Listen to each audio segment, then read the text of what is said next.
Morning everyone, welcome back to my YouTube channel. আশা করছি তোমরা সবাই খুব ভালো আছো। তো চলে আসলাম আজকে আরও একটা নতুন ভিডিও নিয়ে। আজকে হচ্ছে মে মাসের 2 তারিখ আর এখন বাজে সকাল কটা 10টা। তো আজকে ভিডিওটা এখন থেকে শুরু করছি। তো আজকে আমাদের বাড়িতে ফাইনালি এসি ইনস্টল হচ্ছে। ভিতরে তো বসে গেছে, এই যে এসি বসে গেছে। আর ভেতরেরটা হলো, বাইরের এখন যে মেশিনটা আছে সেটা এখন সেট করতে গেছে। তো ফাইনালি গাইস এসি লাগানো হচ্ছে। এই একটা এসি কিনতে গিয়ে এত ঝামেলা পোহাতে হবে সত্যিই ভাবিনি। মানে এসিটা কেনা থেকে শুরু করে ডেলিভারি হওয়া থেকে ইনস্টল করা পর্যন্ত প্রচুর হ্যাপা পোহাতে হয়েছে। আজকে না কালকে, কালকে না পরশু, এখন না বিকেলে, এইরকম প্রচুর প্রবলেম ফেস করতে হয়েছিল। তো ফাইনালি সব কিছুর পরে আজকে বাড়িতে এসিটা ইনস্টল করা হচ্ছে।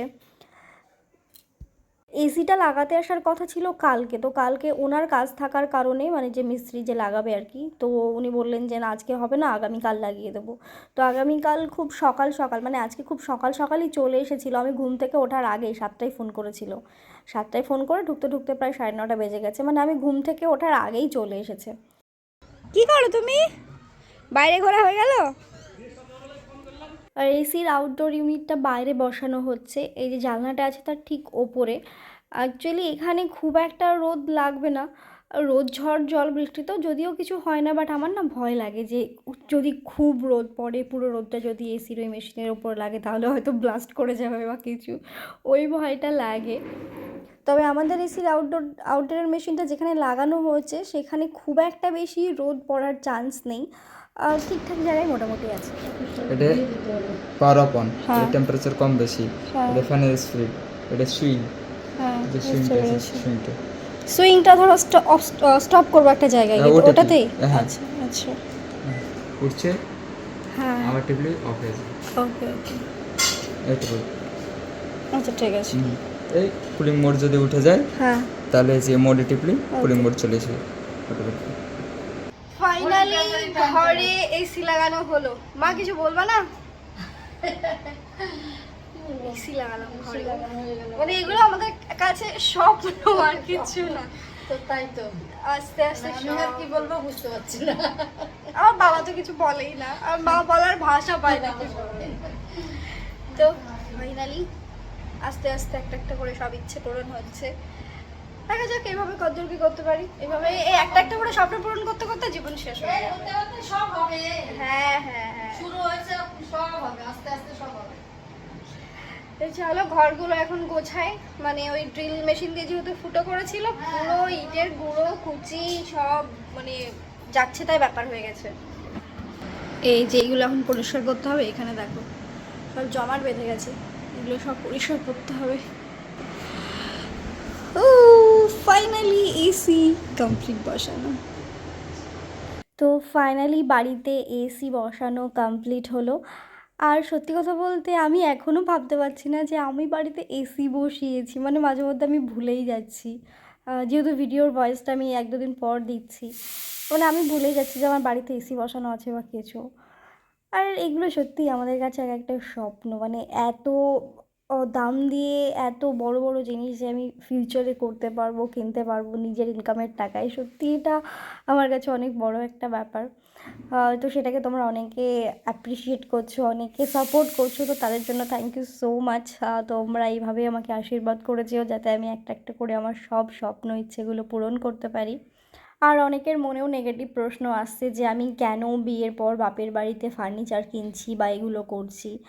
দেখো তোমাদের সত্যিই কিছু বলার নেই। একটা কথাই বলবো যে একটা মেয়ের বিয়ে হয়ে গেছে মানে সে তার বাপের বাড়ির জন্য কিছু করবে না বা বাপের বাড়ি তার কোনো কিছু দেবে না, এটা কি করে হতে পারে, কি করে পসিবল, কি করে তোমরা ভাবতে পারো, আমি সত্যিই বুঝতে পারি না।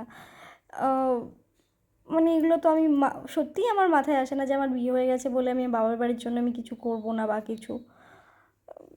আমি মানে তোমাদের কি বলে উত্তর দেবো আমার সত্যিই ধারণার বাইরে। তো যাই হোক, আমি আমার সাধ্যমতো ইচ্ছে মতো যতটুকু পারছি করছি, সে আমার সুবিধার জন্য হোক, আমার বাবা মায়ের সুবিধার জন্য হোক, যাই হোক। তবে আমার মা বলেই দিয়েছে আমার মা এসিতে শোবে না। তো আমি সেই দিনটার অপেক্ষায় আছি যে আমার মা কবে বলবে যে না রে এসি ছাড়া থাকতে পারছি না, এরকম একটা ব্যাপার।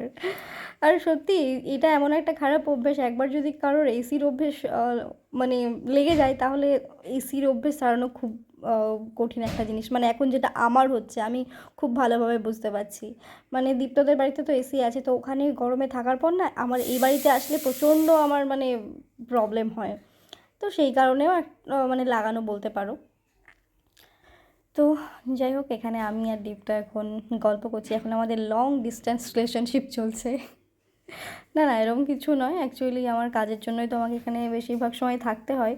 তো কাজ এখন আর নেই, তো দুদিন পর আমি আবার শ্বশুরবাড়ি যাবো। বলছি তাড়াতাড়ি আমরা একসাথে থাকি, সব হবে, তুমি বললে সব হবে, করো না, একা একা হবে না। তারপরে আমরা আমরা ধরো সকালবেলা ভোরবেলায় উঠলাম, শোনো শোনো, তাড়াতাড়ি ঘুমিয়ে গেলাম, ভোরবেলায় উঠে আমরা একটু হেঁটে আসলাম, একটু এক্সারসাইজ করলাম। যখন একসঙ্গে থাকবে আমাকে শুধু কথা শোনাবে। ফালতু কথা বলো না দীপ্ত, ঠিক আছে?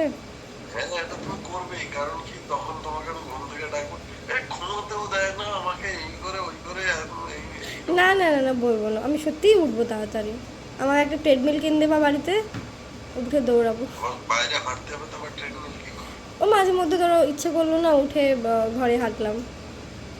যদি ইচ্ছা না করে ট্রেডমিলে হাঁটা হবে। ঠিক আছে, এমনি হাঁটতে যাবো বাইরে, চলো পাক্কা। তো তাড়াতাড়ি প্র্যাকটিক্যালি করে দেখেছি। তাড়াতাড়ি প্ল্যানটা করো না বাবু, এইরকম সত্যি ভাল লাগছে না আর। আমার কোনো একটা স্থায়ী ঠিকানা নেই, ভাবো তুমি। আমি তো তোমাকে বললাম যে চলো এক দু বছর পর, শোনো না, আমরা তো যা যাবো, তুমি তো চ্যানেলের নামই দিয়েছো জিপসি, আবার সাইড ঠিকানা খুঁজো কি করে? বোকা না, যা যাওয়ার। আমি বললাম যে এক মাসের মধ্যে চলো, কিন্তু ব্যাপারটা হচ্ছে এক দু মাস আমি যাতায়াত করলাম। এটার মধ্যে একটা জিনিস আছে, অ্যাকচুয়ালি কিছুক্ষণ আগে মা আমাদের এখানে বাড়ির পিছনে একটা বাঁশের ঝাড় আছে, তো ওখানে নোংরা ফেলে, তো নোংরা ফেলতে গিয়ে একটা জিনিস পেয়েছে, দেখবে? কামড়াবে না দীপ্ত? ভাবতে পারে দেখে দেওয়া হবে। এই যে জি জি জি, বাচ্চা বাচ্চা বাচ্চা, ওকে ওকে ওকে ওকে ওকে ওকে। এটা হচ্ছে প্যাঁচা, প্যাঁচার বাচ্চা। ডানাটা সমেত দু হাতে ধরো, ডানাটা, ডানা ধরো সমেত দু হাতে ধরো, ডানাটা সমেত, ডানা দুটোকে ধরে এরম ভাবে চেপে ধরো। এই এভাবে এভাবে। ঠিক আছে। হ্যাঁ, ও দিক তো লাইনে আছে। তো এই প্যাঁচাটা মা পেলো, মানে নোংরা ফেলতে গেছিল, দেখছে এটা বসে আছে, এবারে অসুস্থ না কি কিছু বুঝতে পারেনি, তো মা ধরে নিয়ে আসলো, তো ভাবছি বাড়িতে রেখে দেবো। মা উদ্ধার করে নিয়ে। ও মা উদ্ধার উদ্ধার করে নিয়ে আসলো, হ্যাঁ। তো দেখি মা গলায় এখানে হাত দিয়ে দেখলো যে খাবার নেই, তো ওকে কি খাওয়ানো যায় ওটা তো জানা নেই, দেখি কি খাওয়ানো যায়। দাও খেয়ে নেবে। বলো। কাঁচা মাংস দাও খেয়ে নেবে। কাঁচা মাংস খাবে? কাঁচা মাংস তো এখন বাড়িতে নেই, মাছ আছে। তাহলে মাছ দাও। মাছের চোখ দেবো? তো ভাবছি এইটা বাড়িতে পুষবো, তো এটা কি বাড়িতে পোষা যাবে নাকি একটু তোমরা কমেন্ট করে জানিও তো। লিওকে যদি এটা সামনে দেখানো যায় গো, কি যে করবে বুঝতে পারবে না। হ্যাঁ, লিও সামনে দিলে লিও শেষ করে দেবে। এর মধ্যে দিচ্ছি। দুধ আছে? হ্যাঁ দুধ আছে? হ্যাঁ, দুধ আছে? দুধ দুধ। না গুঁড়ো দুধও নেই? গুঁড়ো দুধ আছে। ওগুলো দুধ আছে, মুখটা এত বড় গো। তো একটুখানি গুলে সিরিঞ্চি করে দেখো মুখের কাছে দিয়ে খায় কিনা। কামড়ে টামড়ে দেবে, একটু ভয় লাগছে। এই পেঁচারা কি খায় না খায় আমার জানা নেই, বাট দীপ্ত বলছে হ্যাঁ এই মাংস দিতে।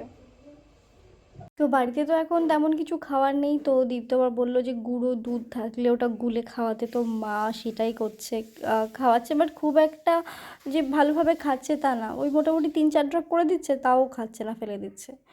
তো আবার ওই ঝুড়ির মধ্যে ঢুকিয়ে ওকে একটু অন্ধকারের মধ্যে রাখা হলো, মানে জায়গাটা একটু সেট হোক। তো মানে সুস্থ হলে ওকে একটু বাইরে উড়িয়েই দেবো, মানে সেরকম রাখার কোনো ইচ্ছে নেই, কারণ সত্যি কথা বলতে পাখি পোষার পক্ষপাতী আমি নই। আমার মনে হয় যে পাখিকে উড়তে দেওয়াই ভালো।